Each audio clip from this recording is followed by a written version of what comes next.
সবাই তো শিক্ষিত, সুশিক্ষিত কত তো সুশিক্ষিত অনিয়ম করবে না, দুর্নীতি করবে না। যে মানুষ আপনার আমার সেবা করবে, আমাকে আমি কেন বেতন দেই? সে আমার রাইটটুকু আমাকে বুঝিয়ে দেওয়ার জন্য, আমার থেকে এক্সট্রা টাকা নেওয়ার জন্য না। আমার ট্যাক্সের টাকা দিয়ে আমি তাকে পে করতেছি আমার অধিকার সঠিকভাবে আমাকে বুঝিয়ে দেওয়ার জন্য। কিন্তু আমি ওইটা নিয়ে কথা বলি না, যার কারণে একটু আগে আমার জ্যাঠা দাবাই গুলি খেয়েছে, আবার বহু মানুষ গুলি খাচ্ছে, বহু মানুষ করছে। আমার আপন জ্যাঠা দাবাই গুলি খেয়েছে একটু আগে, আমার কুমিল্লাতে গেল। কুমিল্লা কি বলবো, কুমিল্লাতে প্রচুর পরিমাণে কি বলবো, কুমিল্লাতে অনেক আমি অনেককে বলি, আমরা যারা রাজনীতি করে আমাদের দেশে আওয়াজ তুলছেন, শুরু থেকে কোনো অন্যায়ের প্রতিবাদ করছেন, অনেকে বলে ওনারা তো প্রতিবাদ করছে, লুট গুম করছে। আরে কি সাহসী, ছাত্রদেরকে মারছে না, 300 ছাত্র মারছে না, পিছু হটছে। আপনারা পিছু হটছেন কেন? কিছুর ক্ষমতার লোক নিয়ে লাফাচ্ছে না, কেউ পিছু হচ্ছে না। আপু একটু সামনে আসতে ভালো হয়, আপু একটু সামনে আসতে ভালো হয়, আপু সামনে আসেন। একটা মেসেজ দিতে চাচ্ছি, সেটা হচ্ছে আমাদের যে শিক্ষা কারিকুলাম করছে 9, 10, 6 থেকে, মানে যে কারিকুলামটা নতুন তৈরি করছে মাধ্যমিক লেভেলে, এই কারিকুলামের এই ধরনের কারিকুলাম দিয়ে কখনোই কোনো শিক্ষিত জাতি গড়ে উঠবে না, সবই অপদার্থ উঠবে। কারণ কি, যদি আমাদের এই সরকার আবার ইনশাল্লাহ আমরা নতুন সরকার গঠন করব, সেই সরকারের ক্ষেত্রে আমরা চাচ্ছি যে আমাদের কারিকুলাম যদি এই নতুন করতেই হয়, সেই কারিকুলামে অবশ্যই কারিকুলাম মানে কি হাতে করি শিক্ষা, অর্থাৎ আমরা হাতে কলমে শিখবো। আমরা যদি ধরেন আইসিটি পরীক্ষা, আইসিটি দিচ্ছি, আমরা হচ্ছে কিভাবে হলো ট্র্যাক করা হয়, কিভাবে এটা লিখিত দেয়, তা না, আমাদের কম্পিউটার থাকতে হবে। বাচ্চারা কম্পিউটারের মাধ্যমে, ওখানে আমরা একটা ফ্রিল্যান্সিং 9, 10 বাচ্চাদের ফ্রিল্যান্সিং কোর্স আমরা শিখাতে পারি, ওইটা একদিনের জন্য আমরা একটা কোর্স করতে পারি। তাহলে কি হলো, তারা কর্মসংস্থানও শিখলো, পাশাপাশি পড়াশোনাও শিখলো, ইনকামও করলো। তাহলে আমাদের দেশের বাচ্চারা যে অপরাজনীতির সাথে বিভিন্ন ধরনের খারাপ জিনিসের সাথে চলে যাবে, তা যাইতে পারবে না। ফ্রিল্যান্সিং করলে তাদের একটা বেনিফিট আসবে, সংসারের জন্য উন্নতি, তাদের জন্য উন্নতি, দেশের জন্য উন্নতি। দেশের থেকে টাকা নিয়ে আসবে, সেটা আমাদের দেশের জনগণ সেটা আবার ভোগ করবে। তার মানে কি, শিক্ষা কারিকুলাম হওয়া চাই সেই রকম। আর ওই যে কথাটা বললাম, প্রত্যেক শিক্ষা প্রতিষ্ঠান থেকে শুরু করে সর্বস্তরে সুশিক্ষার নাগরিকরা হলো নেতৃত্ব দিবে, তাদেরকে আমরা শুধু সমর্থন করব। আর আমাদের যে সংবিধান আছে, আমরা সংবিধান, আমাদের প্রধানমন্ত্রী একটা সুন্দর কথা আমাদের কান, নাক, মুখ, চোখ, পঞ্চ ইন্দ্রিয় খুলে দিতে। সেটা কি, যে আমাদের সংবিধান নাকি আমরা পড়ি না, জানি না, উনি অনেক জানেন। তো আমার কথা হলো, এখনকার পাঠ্যসূচি থেকে একদম সর্বস্তরে যারা পাঠ্যসূচিতে কি বলে, ওই সংবিধানকে যে গুরুত্বপূর্ণ মানব অধিকার, আমাদের যে অধিকার, সংবিধানের যে অধিকারগুলোর কিছু পার্ট, সেই পার্টগুলো গুরুত্ব পার্টগুলো হলো সংবিধানে ইনক্লুড, শিক্ষা প্রতিষ্ঠানের সাবজেক্টে ইনক্লুড করতে হবে। ইনক্লুড, যেমন সমাজ বিজ্ঞান আছে, আমরা ইনক্লুড করতে পারি। এই বাজে বাজে কারিকুলামের অ্যাডগুলা হিন্দু রাজনীতির যে কিভাবে কি করতেছে, খাওয়াইতেছে, নাওয়াইতেছে, ধোয়াইতেছে, পিঠা বানাইতেছে, এটির আমাদের প্রয়োজন নাই। আমাদের সংবিধান পড়া প্রয়োজন। আজকে আমাদের এই বাচ্চারা, আমাদের এই জনগণ, আমাদের এই সুশিক্ষিত, এদেরকে আমরা অনেকেই বলছে যে বলার মুরগি, এদের ব্রেন নাই। আসলে আমাদের চোখ খুলে দিছে এই বাচ্চারা, যে ব্রেন তাদের আছে। আজকের এই পরিবর্তন, বিগত আমরা 71 দেখি নাই, 69 দেখি নাই, তারপরে যত কিছু আছে আমরা দেখি নাই, 90 হয়তো বুঝি নাই অত কিছু। কিন্তু এখনকার সমাজের যেটা তৈরি করা উচিত, যে আমাদের সংবিধান প্রত্যেকে জানার অধিকার আছে।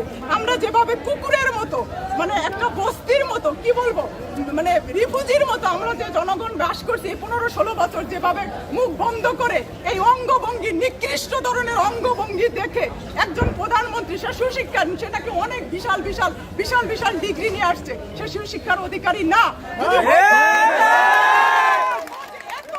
এত বাজে, যা ভাষায় প্রকাশ করা যায় না। একটা ছোট্ট বাচ্চাও তার অঙ্গভঙ্গি নিয়ে কথা বলে, ওই ধরনের প্রধানমন্ত্রী আমরা চাই না। আমরা চাই সুন্দর ম্যানার কি, প্রত্যেকের ম্যানার সম্পূর্ণ হতে হবে। রাজনীতি করলাম, আমাদের পা চেটে গিয়ে আপনারা এমপি পদে বসলেন, 2 দিন পর আমাদেরকে চিনেন না, আমাদের পেটে লাথি দিয়ে, আমাদের কর খাইয়া আমাদেরকে গুলি করেন। এই ধরনের সংবিধান, এই ধরনের রাষ্ট্র চলবে না। আগামীতে কেউ আশা করে রাজনীতি করতে আসে, তাহলে ঠিক আমাদের এই ছাত্র সমাজ, আমাদের যে পরবর্তী এতটুকু জেনারেশন, তাদেরকে প্রত্যেককে শিক্ষা করতে হবে অধিকার কি, সংবিধান কি, সেই অনুযায়ী এইভাবেই ঠিক আবার রাজনীতির পথ মোড় করে দাঁড়ায় তাদেরকে রাস্তায় টেনে হেঁচড়ে নামাতে হবে। থ্যাংক ইউ, ধন্যবাদ। খুব ভালো একটা মেসেজ ছিল। আমরাই কালকে ভুলে যাব, সত্য কথা বলতে কি, আমরা যখন নতুন একজন সরকার গঠন করব আমরা ভুলে যাব ওই সরকার আমাকে যেভাবে নাচাবে আমি সেভাবে নাচবো। সে সরকার দল আমার ভাই, অমুক আমার চাচা, আমরা এভাবে ভুলে যাব। আমরা আবার যে একটা অনিয়মের সাথে আমরা অভ্যস্ত, কারণ একটা সময় দেখেন বাংলাদেশ অনিয়মের সাথে অভ্যস্ত ছিল। পাকিস্তান বিরুদ্ধে আরো ন্যাক্কারজনক ঘটনা ঘটছে। বাংলাদেশ যখন স্বাধীন হয়েছে কিছুটা শিথিল হয়েছে, আমাদের দ্রব্যমূল্য সবকিছু একটা মাত্রায় আসছে, আমাদের উন্নয়ন বাড়ছে, আমরা এটার সাথে অভ্যস্ত। যখন আমরা 1 বছর 5 বছর পর এক এক সরকারে আমরা অভ্যস্ত হয়ে গেছি। আমরা কি টানা সরকার রাখছি? আগে রাখিনি। এই 5 বছর উনি ভালো করছেন, ওনাকে আনছি, ওই 5 বছর দেখছি যে না এ তালাক, আরেকজনকে বিয়ে করছি, পরে 5 বছর আবার ওরা আবার পুনরায় বিয়ে করছি, কারণ একবার বিয়ে করার পর আবার বিয়ে করা যায়, জায়েজ আছে, এভাবেই করছি। কিন্তু যখন এই আওয়ামী লীগ সরকার ক্ষমতা আসলো উনি টানা রয়ে গেছেন। ভালো কথা, আপনি টানা থেকে যান, 1000 বছর থেকে যান, কিন্তু সৎভাবে থেকে যেতেন, আমাদের কোনো আপত্তি ছিল না। কেন আপনি ধ্বংস, হত্যাযোগ্য, কেন আমাদের দ্রব্যমূল্য সবকিছু ইয়ে করে নিলেন? ভোটার অধিকারটা হবে, আপনি কিসের জুড়ে থাকবেন? আপনি ভোটার অধিকার জুড়ে থাকবেন, আপনি সৎ কাজ করে থাকবেন। আমার আপত্তি নাই, আওয়ামী লীগ সরকার যদি ভালো কাজ করে থাকতো আমি কেন ভোট দিব না? সে তো উন্নয়ন করে, আমার ভালো কাজ করতেছে। বিএনপি সরকার ভালো করে আমি ওনাকে দিব, রহিম করিম আসতে ভালো করলে আমি তাকেই দিব। আমরা করি কি জানেন, যে আমরা খারাপ করলেও চুপ। কেন চুপ?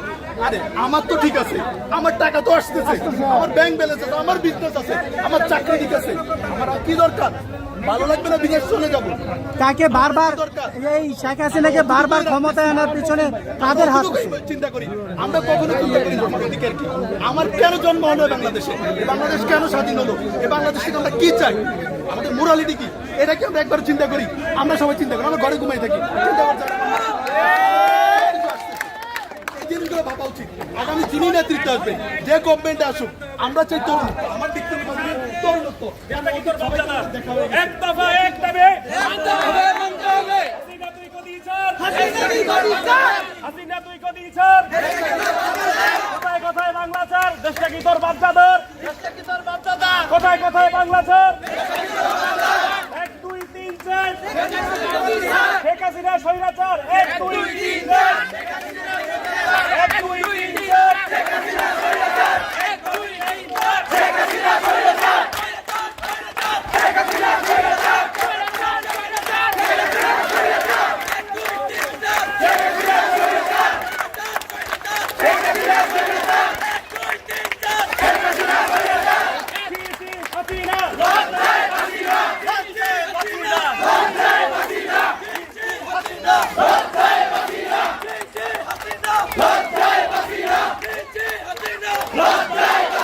রক্তের বন্যায় ভেসে যাবে অন্যায়, রক্তের বন্যায় ভেসে যাবে অন্যায়, রক্তের বন্যায় ভেসে যাবে অন্যায়, রক্তের বন্যায় ভেসে যাবে অন্যায়, রক্তের বন্যায় ভেসে যাবে অন্যায়, রক্তের বন্যায় ভেসে যাবে অন্যায়, রক্তের বন্যায় ভেসে যাবে অন্যায়, রক্তের বন্যায় ভেসে যাবে অন্যায়, রক্তের বন্যায় ভেসে যাবে অন্যায়। 1 2 3 4 শেখ হাসিনা স্বৈরাচার, 1 2 3 4 শেখ হাসিনা স্বৈরাচার, 1 2 3 4 শেখ হাসিনা স্বৈরাচার, 1 2 3 4 শেখ হাসিনা স্বৈরাচার, 1 2 3 4 শেখ হাসিনা স্বৈরাচার।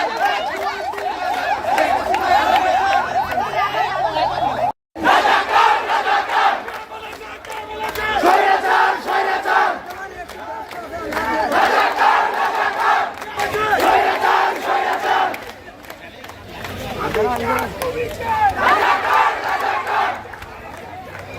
স্বৈরাচার স্বৈরাচার,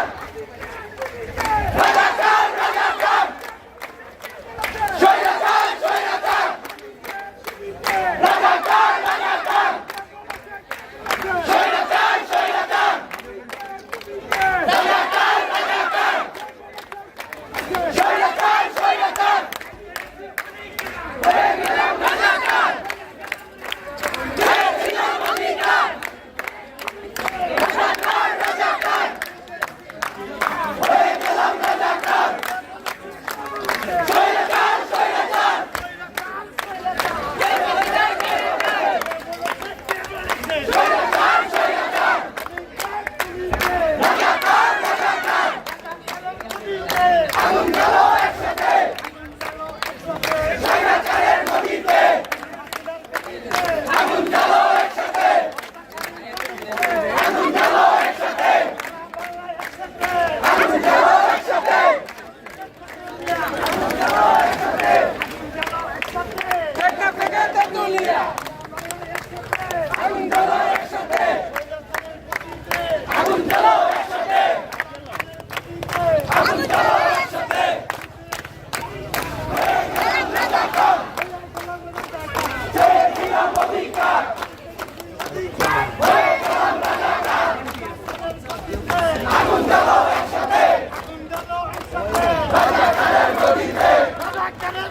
একসাথে আগুন জ্বালাও একসাথে রাজাকারের গদিতে তুমি কে আমি কে রাজাকার রাজাকার রাজাকার রাজাকার তুমি কে আমি কে আমি কে রাজাকার রাজাকার